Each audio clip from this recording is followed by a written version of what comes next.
Hello everyone, my name is Abhishek Singh. Welcome back to Torrent Academy. Class हमने पिछले lecture में खत्म किया था हमारा क्लास 10 का चैप्टर नंबर 1 जिसका नाम था हेरिडिटी एंड इवोल्यूशन। ठीक है, आई होप सो आप लोगों ने सब अच्छे से पढ़ा होगा। ठीक है, आज हम लोग स्टार्ट करने वाले क्लास 10 का चैप्टर नंबर 2 जिसका नाम है life process in living organism part 1। ठीक है, तो ऐसे हमारे पास दो चैप्टर है जिसका सेकंड नाम है life process in living organism part 2। तो हम ये चैप्टर खत्म होने के बाद देखेंगे। ठीक है, ये चैप्टर में हमें बताया गया है कि लाइफ प्रोसेस, एक ऑर्गेनिज्म जो है उसके लाइफ में क्या क्या प्रोसेस होती है, उसकी बॉडी के अंदर क्या क्या रिएक्शंस होते हैं। ठीक है, तो हम ये चैप्टर में वो सब कुछ कवर करने वाले हैं। कैसे एनर्जी प्रोड्यूस होती है, कैसे सेल काम करते हैं, कैसे सेल डिवीजन होता है। ठीक है, तो आइए स्टार्ट करते हैं। तो आप सभी लोग को पता रहेगा कि हर एक ऑर्गेनिज्म छोटे छोटे सेल से बना है। ठीक है, वो सेल्स जिसके अंदर सब कुछ प्रेजेंट रहता है, जैसे कि ये एक सेल हो गया। ठीक है, ये सेल के अंदर क्या रहता है, न्यूक्लियस रहता है, फिर साइटोप्लाज्म रहता है, नेक्स्ट राइबोसोम प्रेजेंट रहते हैं।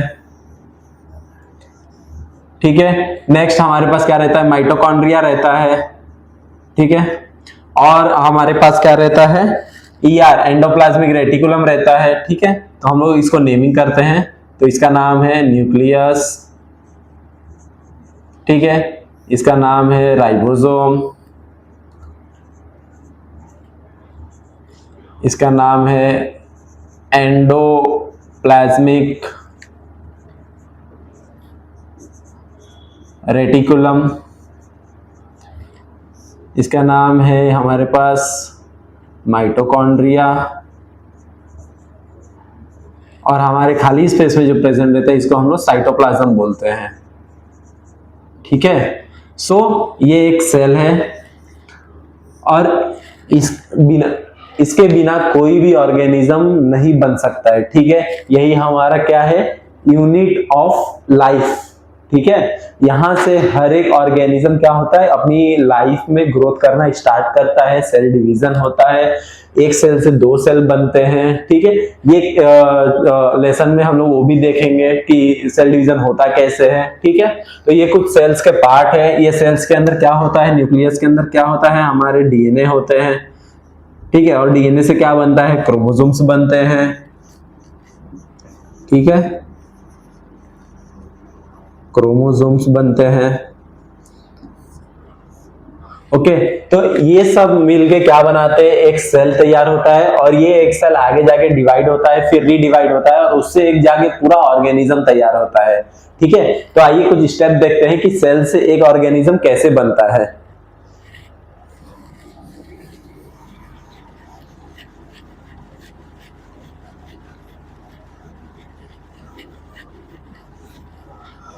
ऑर्गेनिज्म का सबसे फर्स्ट लाइफ का जो भी यूनिट है, ठीक है, उसका क्या नाम है, उसे हम लोग कहते हैं सेल।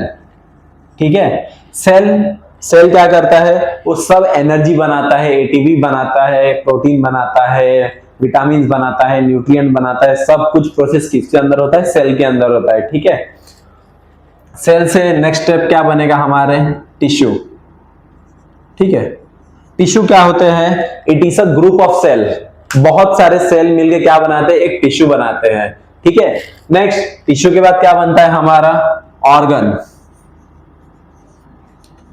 ऑर्गन क्या होते हैं, बहुत सारे टिश्यू मिलके एक ऑर्गन तैयार करते हैं। ऑर्गन एग्जांपल हमारे पास क्या है, किडनी है, लीवर है, हार्ट है, ब्रेन है, तो ये सब किसमें आते हैं, हमारे ऑर्गन में आते हैं। ठीक है, अब बहुत सारे जब ऑर्गन एक जगह मिलते हैं तो उससे क्या बनता है, हमारा ऑर्गन सिस्टम।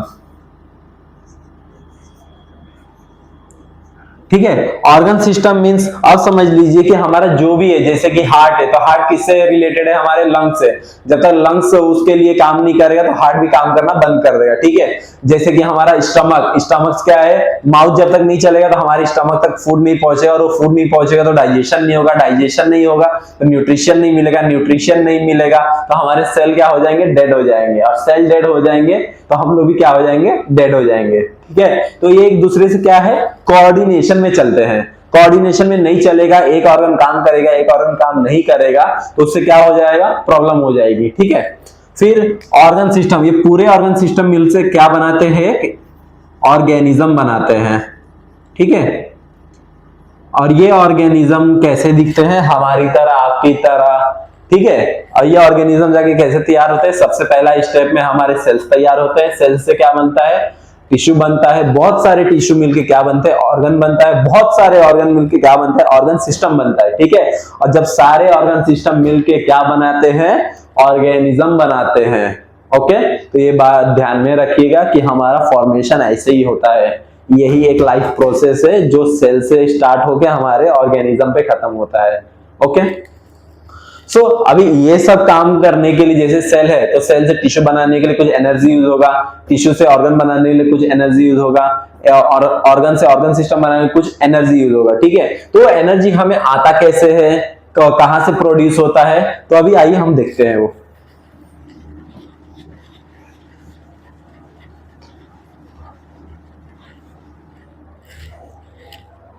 तो मान लीजिए हमारे पास क्या है, सेल।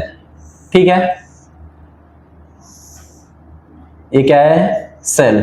ठीक है, अभी सेल में ऐसा क्या रिएक्शन होता है कि वहां से एनर्जी प्रोड्यूस होती है और वो एनर्जी हमें लाइफ प्रोसेस जीने में हमें क्या करती है, मदद करती है। ठीक है, तो आइए देखते हैं क्या क्या बनता है। तो हमें मेन एनर्जी और सोर्स क्या है, हमारा ग्लूकोज है। तो वो ग्लूकोज बना कैसे, ऑक्सीजन है, वो ऑक्सीजन बना कैसे, अच्छा बना तो बना, हमारी बॉडी में एंटर कैसे किया, उन्होंने काम कैसे किया, एनर्जी कैसी प्रोड्यूस की। ठीक है, तो सबसे पहले हमारा सेल है, सेल के अंदर क्या बनता है, ग्लूकोज।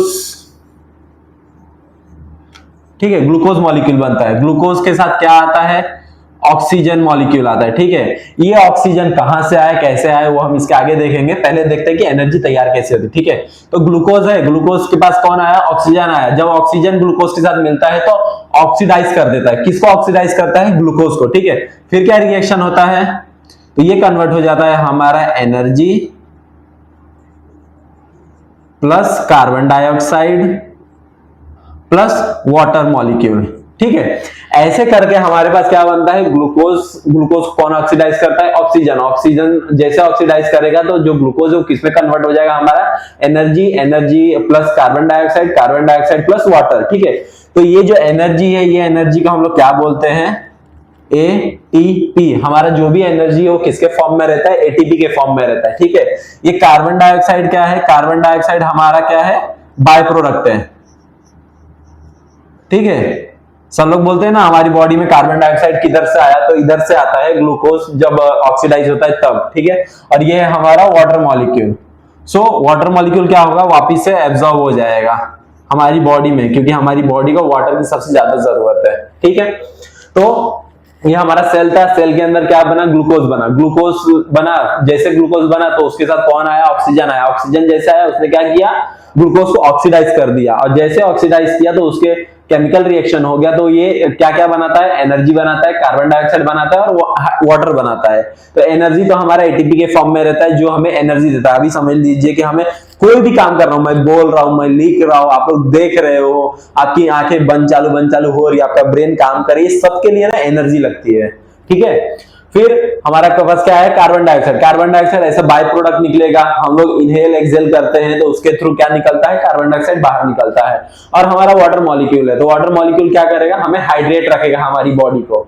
ठीक है, तो ये ग्लूकोज आया किधर से, ये ऑक्सीजन आया किधर से, ये सब लोग पूछते हैं लेकिन किसी को जल्दी से पता नहीं चलता है कि आया कहां से, और लोग बोलते हैं कि अरे नहीं ये तो ऐसे ही आ जाता है। ऐसा नहीं होता है, इसके पीछे बहुत बड़े प्रोसेस है। ठीक है, तो हम लोग आइए देखते हैं क्या प्रोसेस है।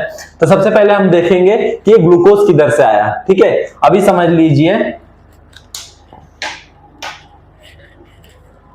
कि ये हमारा क्या है,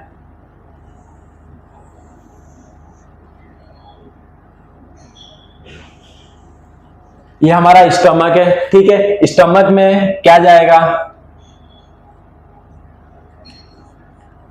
फूड जाएगा। ठीक है, अब इनके वॉल्स पे क्या रहता है, मेम्ब्रेन्स रहते हैं। ठीक है। अब जो भी फूड अंदर आएगा तो फूड के अंदर क्या क्या रहता है, कार्बोहाइड्रेट रहता है, न्यूट्रिशन रहता है, प्रोटीन रहता है, विटामिन रहता है। तो ये सबको एब्जॉर्ब कौन करेगा, ये हमारे स्टमक के लेयर्स, ठीक है, ये इसे एब्जॉर्ब कर लेंगे। अब एब्जॉर्ब तो कर लिया, लेकिन इसको ट्रांसफर करना है सेल तक, तो वो कैसे होगा, तो हमारे पास आते हैं हमारा सर्कुलेटरी सिस्टम, ठीक है, ये हमारे आते हैं सर्कुलेटरी सिस्टम्स, ठीक है। अब ये सर्कुलेटरी सिस्टम में क्या रहेगा, हमारे ब्लड वेसल्स में क्या रहता है, बताइए जल्दी से, ब्लड रहते हैं, ठीक है। अब वो ब्लड क्या करेंगे, यहां से जो भी विटामिन कार्बोहाइड्रेट ये सब रहेगा, ये यहां से यहां पे ट्रांसफर हो जाएगा थ्रू एब्जॉर्प्शन, ठीक है। अब वो किसके अंदर आ गए, ब्लड के अंदर आ गए, ठीक है।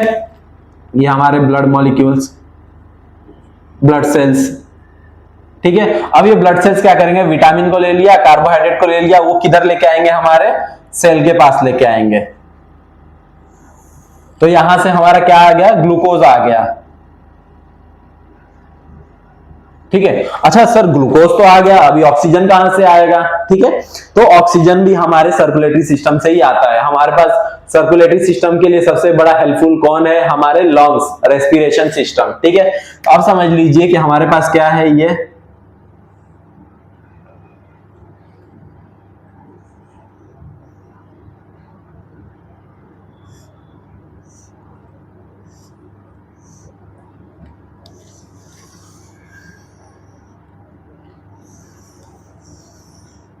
ये क्या है, हमारे लंग्स, ठीक है। लंग्स के अंदर छोटे छोटे कुछ एल्वियोली जैसा होता है,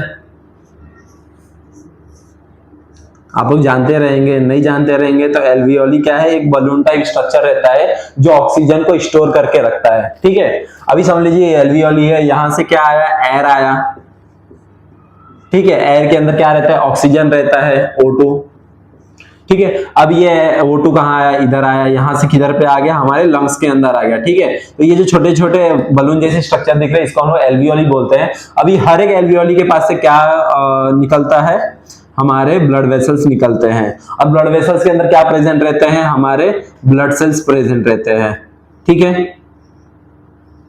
अब ये ब्लड सेल्स क्या करेंगे, यहां से जो भी ऑक्सीजन है वो कहां ट्रांसफर होगा, हमारे ब्लड वेसल्स में ट्रांसफर होगा, ठीक है। तो यहाँ पे क्या आ गया, वो ऑक्सीजन लंग्स में था, लंग्स के बाद ऑक्सीजन किधर आ गया, हमारे ब्लड वेसल्स में आ गया, ठीक है।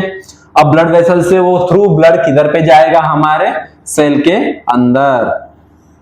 तो ऑक्सीजन हमारे लंग से ब्लड वेसल्स में आया, ब्लड वेसल से हमारे किधर गए, सेल्स में गए, ठीक है। तो यहां से आया हमारा ग्लूकोज, यहां से आया हमारा O2, और ये दोनों मिलके क्या बनाए, हमारे एनर्जी बनाया, कार्बन डाइऑक्साइड बनाया और वाटर मॉलिक्यूल बनाए, ठीक है। तो ऐसे हमारे पास हमारा एनर्जी बन जाता है, कार्बन डाइऑक्साइड बन जाता है और वाटर बन जाता है, जिसमें से दो चीजें हमारे लिए यूजफुल है, जो एक एनर्जी है और एक दूसरा क्या है, वाटर मॉलिक्यूल है। बट कार्बन डाइऑक्साइड ऐसा बाय प्रोडक्ट निकलता है, और ये कार्बन डाइऑक्साइड वापस ट्रांसफर होकर लंग्स में जाता है, और लंग्स के थ्रू कहां जाता है, बाहर चले जाता है इन्वायरमेंट में, ठीक है।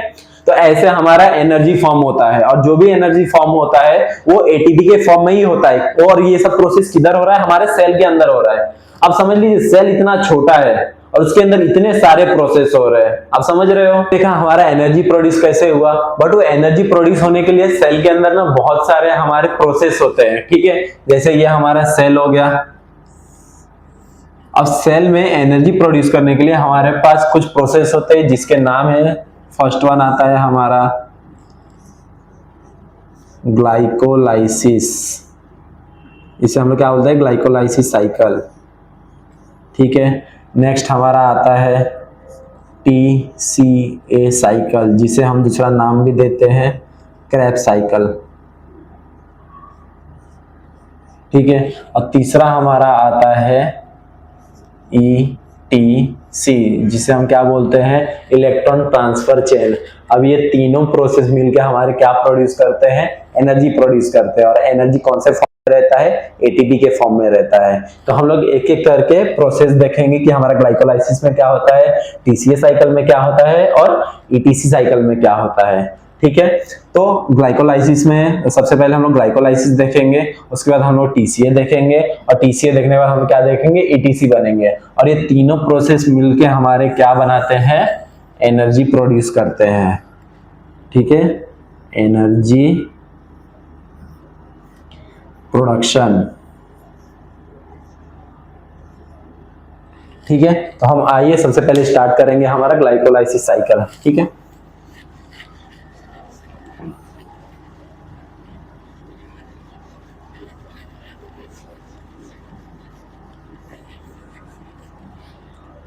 तो सबसे पहले हमारा क्या स्टार्ट होने जा रहा है, ग्लाइकोलाइसिस साइकिल।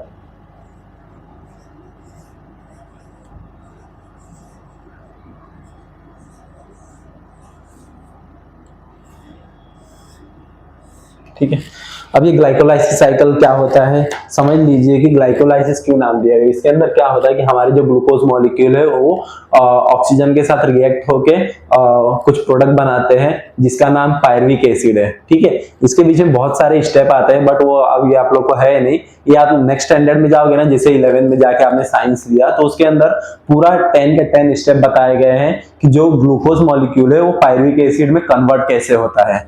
ठीक है, तो ग्लाइकोलाइसिस साइकिल में क्या होता है, हमारा ग्लूकोज मॉलिक्यूल रहता है। ठीक है, ये ग्लूकोज मॉलिक्यूल किस में कन्वर्ट होता है, पायरुविक एसिड, जिसे हम दूसरा नाम भी देते हैं पायरुवेट। ठीक है, अब ये तो एक प्रोडक्ट है जो हमारा एनर्जी बना के देगा, लेकिन इसके साथ क्या है, कुछ बाय प्रोडक्ट भी निकलते हैं, जैसे कि हमारे carbon dioxide plus NaDH2 plus H2O।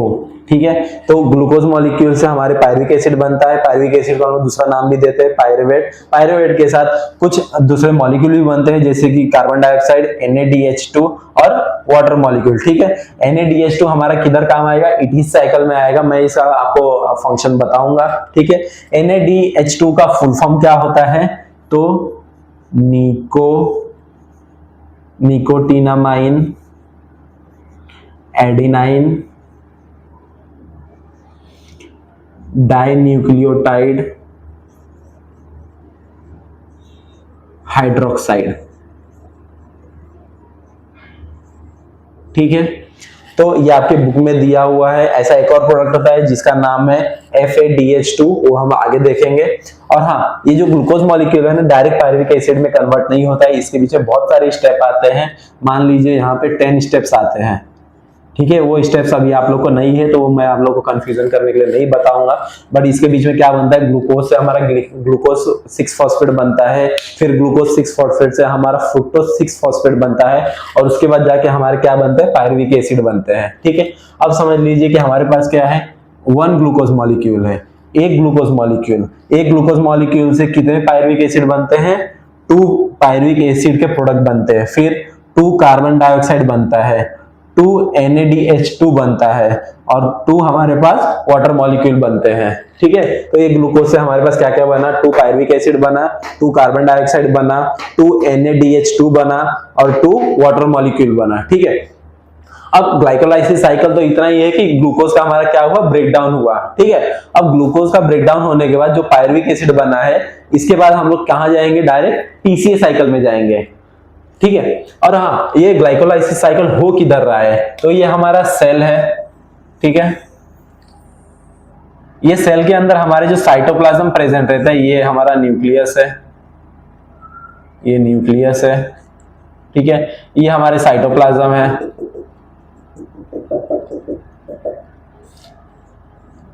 Cytoplasm. ठीक है, तो ये जो ग्लाइकोलाइसिस साइकिल है ना, वो कहां टेक प्लेस करता है, हमारे साइटोप्लाज्म में। ठीक है, अब इसके बाद जो सेकंड साइकिल है, जिसको हम लोग TCA साइकिल बोलते हैं, क्रेब्स साइकिल भी बोलते हैं, तो वो कहां पे हमारा टेक प्लेस करता है, माइटोकॉन्ड्रिया के अंदर। ठीक है, ये क्या है हमारा माइटोकॉन्ड्रिया। ठीक है, अब ये एक दूसरे से रिलेटेड है, बट TCA साइकिल क्या बोलता है कि मैं पायरुविक एसिड को एक्सेप्ट नहीं करूंगा, भाई तुम्हें तो कन्वर्ट होके कर आना पड़ेगा। ठीक है, तो पायरुविक एसिड क्या करता है, अपने आप को कन्वर्ट करता है किसके अंदर, एसिटाइल कोएंजाइम ए के अंदर, ठीक है। तो पायरुविक एसिड किसमें कन्वर्ट हो गया, एसिटाइल कोएंजाइम ए के अंदर, ठीक है। और दो पायरुविक एसिड है तो यहाँ पे 2 एसिटाइल कोएंजाइम बनेंगे, ठीक है। और जब ये 2 कोएंजाइम बनेंगे, एसिटाइल कोएंजाइम बनेंगे, ये कहां पे चले जाएंगे, हमारे TCA साइकिल के अंदर चले जाएंगे, ठीक है। और TCA साइकिल कहां पे टेक प्लेस करता है, माइटोकॉन्ड्रिया के अंदर, ठीक है। तो आइए अभी हम लोग देखेंगे TCA साइकिल।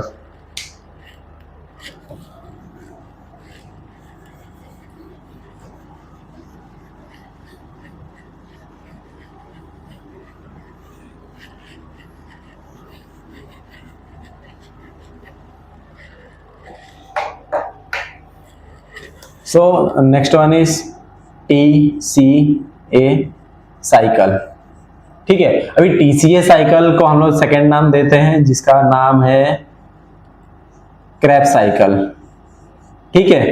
क्रेब्स साइकिल है, आगे जाके नेक्स्ट हायर क्लास में आपको पता चलेगा कि क्रेब्स साइकिल को सिट्रिक एसिड साइकिल भी बोलते हैं, ठीक है। तो TCA साइकिल, TCA का फुल फॉर्म क्या है, ट्राई कार्बोक्सिलिक एसिड साइकिल, ठीक है। ये है TCA का फुल फॉर्म। अब जो एसिटाइल कोए बना था तो समझ लीजिए कि हमारे पास क्या था, एसिटाइल कोए, क्या था, एसिटाइल कोए एंजाइम, ठीक है। अब ये एसिटाइल कोए एंजाइम जो था वो हमारे TCA साइकिल में क्या करता है, एक सर्कुलर पाथवे बनाता है, ठीक है। सर्कुलर पाथवे मतलब TCA साइकिल में एसिटाइल कोए था, एसिटाइल कोए पूरा सर्कल लगा के फिर से कौन सा प्रोडक्ट बनाएगा, एसिटाइल कोए ही बनाएगा, ठीक है। तो इसके अंदर क्या बनता है हमारा, एसिटाइल कोए के जो रिएक्शन है उसके अंदर क्या क्या बनते हैं हमारे, NADH2 बनेगा, FADH2 बनेगा, और साथ में हमारे बनते हैं ATP मॉलिक्यूल। ATP का फुल फॉर्म क्या है, एडिनोसाइन ट्राइफॉस्फेट, ठीक है। सो हमारे ग्लाइकोलाइसिस साइकिल में भी ATP बनता है, मैं लिखना भूल गया था। तो हमारे ग्लाइकोलाइसिस साइकिल में भी ATP बनता है, हमारे ट्राई कार्बोक्सिलिक क्रेब्स साइकिल में भी क्या बनता है, ATP बनता है, ठीक है। और ये ATP हमारे किसमें आते हैं, काम करते हैं, एनर्जी फॉर्म होने में काम करते हैं, ठीक है। सो एसिटाइल कोए NADH2 बनाता है, FADH2 बनाता है और ATP बनाता है, और इसके साथ और क्या बनाता है, हमारे कार्बन डाइऑक्साइड बनाता है, वाटर मॉलिक्यूल बनाता है, ठीक है। तो कार्बन डाइऑक्साइड कहां से बना, हमारा ग्लाइकोलाइसिस साइकिल से बना, फिर हमारा TCA साइकिल से बना, ठीक है। ये कार्बन डाइऑक्साइड हमारा क्या है, बाय प्रोडक्ट है, और ये बाय प्रोडक्ट हमारे लंग्स के थ्रू किधर चले जाता है, बाहर चले जाता है, ठीक है। और ये जो एसिटाइल कोए साइकिल है, एसिटाइल कोए जो ट्राई कार्बोक्सिलिक एसिड साइकिल है, वो कहां पे प्लेस करता है, हमेशा माइटोकॉन्ड्रिया में ही होता है, ठीक है। इसके बाद नेक्स्ट हमारा साइकिल है ETC साइकिल, ठीक है। तो थर्ड साइकिल का हम लोग नाम देते हैं ETC cycle, electron transfer chain reaction, ठीक है। तो उसके अंदर क्या होता है कि जो भी हमारे मॉलिक्यूल बने हैं, कौन से मॉलिक्यूल बने हैं, NADH2 और FADH2, ठीक है। तो थर्ड साइकिल का नाम है हमारा ETC, ठीक है। इसका फुल फॉर्म है इलेक्ट्रॉन ट्रांसफर चेन रिएक्शन, ठीक है। इसके अंदर क्या होते हैं, हमारे जो प्रोडक्ट बने थे जैसे कि NADH2 और क्या थे हमारे FADH2, ठीक है। तो इसमें क्या बताया जाता है कि हमारे जो भी NADH2 थे और FADH2 थे जो पिछले दो साइकिल में बन रहे थे, वो क्या करते हैं, तो वो आते हैं हमारे इलेक्ट्रॉन ट्रांसफर चेन रिएक्शन में। और ये इलेक्ट्रॉन ट्रांसफर चेन रिएक्शन होता कहाँ है, हमारे माइटोकॉन्ड्रिया का ना इनर लेयर पे, किधर पे, इनर लेयर पे ये टेक प्लेस करता है, ठीक है। 1 NADH2 molecule 3 molecule of ATP बनाते हैं, ठीक है। और 1 मॉलिक्यूल ऑफ FADH2 ये हमारे 2 ATP मॉलिक्यूल बनाते हैं, ठीक है। तो टोटल मिलकर हमारे पास ATP मिलता है 38 ATP मॉलिक्यूल, 38 एटीपी मॉलिक्यूल। तो 38 एटीपी मॉलिक्यूल किससे बना? 1 मॉलिक्यूल ऑफ ग्लूकोज से। तो एक ग्लूकोज से हमारे कितने एटीपी मिलते हैं? 38 एटीपी ऑफ मॉलिक्यूल मिलते हैं। तो आप समझ लीजिए कि हम लोग दिन में जो भी कार्बोहाइड्रेट खाते हैं, कार्बोहाइड्रेट में क्या लेते हैं? रोटी लेते हैं, चावल लेते हैं, सब्जी बहुत कम लेते हैं क्योंकि उसके अंदर कार्बोहाइड्रेट बहुत कम होता है, उसके अंदर पल्सेस में विटामिन होते हैं, बट कार्बोहाइड्रेट के लिए हमें रोटी और चावल खाना पड़ता है, ठीक है। तो हम लोग जितना रोटी खाते हैं उतना हमारे पास ग्लूकोज मॉलिक्यूल आते हैं, और ये ग्लूकोज मॉलिक्यूल किसमें कन्वर्ट होते हैं? एटीपी मॉलिक्यूल में। और एटीपी मॉलिक्यूल हमें क्या प्रोवाइड करता है? एनर्जी प्रोवाइड करता है, ठीक है। तो ये एटीपी मॉलिक्यूल हम लोग जैसे कुछ काम करते हैं, ठीक है, हमें दौड़ना है, तो हम जैसे दौड़ेंगे हमारे अंदर एनर्जी क्या रहता है? स्टोर रहता है, ठीक है। और जैसे स्टोर रहता है हम लोग भागना स्टार्ट करेंगे तो हमें पसीने आने लगते हैं, बट हम लोग थकते नहीं है जल्दी। क्यों? क्योंकि हमारे अंदर एटीपी मॉलिक्यूल ऐसे बहुत सारे क्या रहते हैं? स्टोर रहते हैं, ठीक है। सो आइए हम कुछ फुल फॉर्म देख लेते हैं जिससे कि आप लोग को परेशानी ना हो। और ये कुछ 2-2 मार्क्स में आते हैं, फुल फॉर्म 1 मार्क्स में पूछ सकते हैं, तो आप लोग लिख लीजिएगा, ठीक है। सो हमारे कुछ फुल फॉर्म थे, आइए देख लेते हैं उनको। जिसका सबसे पहले आता है NADH2। इसका क्या फुल फॉर्म है? इसे हम कहते हैं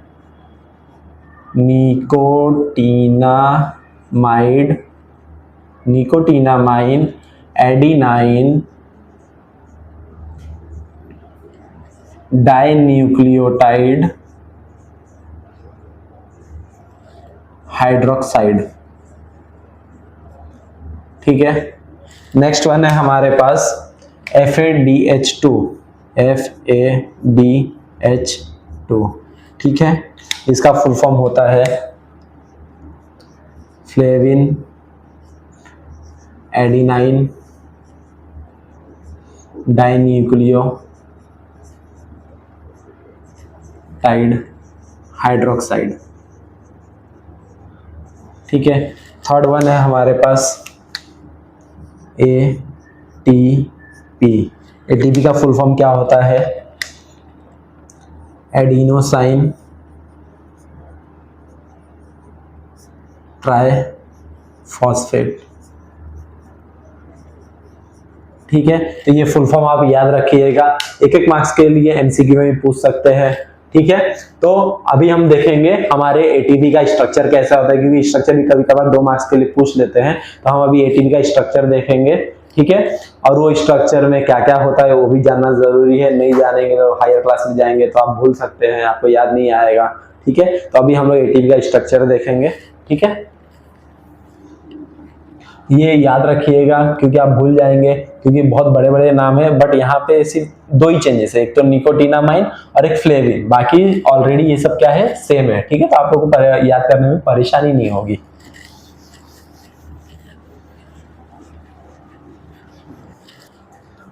सो हम देखेंगे अभी स्ट्रक्चर ऑफ एटीपी मॉलिक्यूल, ठीक है। तो एटीपी मॉलिक्यूल का स्ट्रक्चर कुछ इस तरह होता है, ठीक है। तो ये जो हमारे बेंजीन का स्ट्रक्चर है, ये पूरे स्ट्रक्चर हम लोग क्या बोलते हैं? एडिनाइन बोलते हैं, ठीक है। ये हमारे पास एक राइबोज शुगर है जिसे हम लोग क्या नाम देते हैं? राइबोज, और इसे हम लोग क्या बोलते हैं?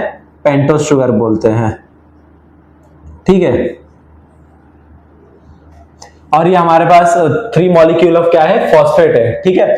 तो 2 मॉलिक्यूल तो मैं आप लोगों को लगता रहेगा ये ऐसे ऐसे क्यों वेव लाइक स्ट्रक्चर क्यों बनाया है? तो क्या होता है, जब भी हम लोग को एनर्जी की जरूरत होती है, ठीक है, तो ये जो ट्राइफॉस्फेट है इसमें से एक फॉस्फेट मॉलिक्यूल क्या होता है? ब्रेक डाउन हो जाता है, ठीक है। और ये ब्रेक डाउन होकर क्या बनाता है? हमारा आईपी बनाता है, ठीक है। और ये आईपी जब बनाता है तो ये हमें क्या देता है? एनर्जी देता है। और जैसे एनर्जी देगा तो हमारे अंदर एनर्जी आ जाएगी, हम लोग एकदम भागने लगेंगे। जैसे 3 फॉस्फेट ग्रुप थे, तो जैसे 3 फॉस्फेट ग्रुप में से एक फॉस्फेट ग्रुप निकल जाएगा तो ये एटीपी से हमारा मॉलिक्यूल किसमें कन्वर्ट हो जाएगा?